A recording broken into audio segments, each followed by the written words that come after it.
EA Sports. It's in the game.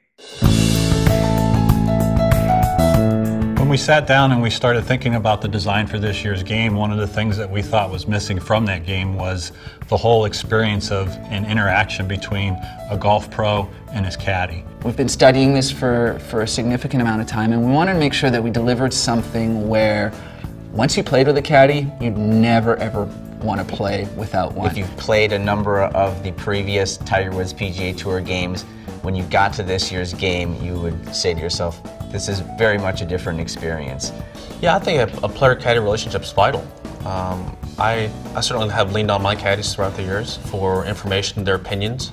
You know, obviously the player makes the last call, but I think it's nice to get the input. We spent a lot of time studying our audience and how they interacted with the game, and one of the things that we found was they weren't seeing all the different elements of being out on the golf course. The way the wind's blowing, if the ball's below your feet or above your feet, if you're hitting uphill or downhill. What's the weather? What's your lie? All those different things the caddy's thinking about and making sure that he's setting you up with the optimum shot as you approach the green.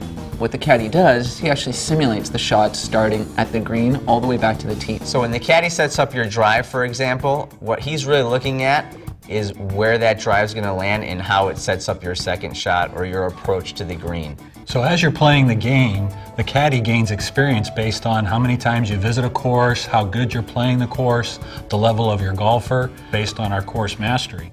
So as you continue to hit these objectives, your caddy is going to be able to set shots up more accurately for you, have better club selections, know each one of the courses in the game a lot better. It's going to be pretty cool for most of the general public that plays the game, because they're getting to see a little bit of the inside of what goes on with the caddy telling you wind direction or about how far the shot's going to play.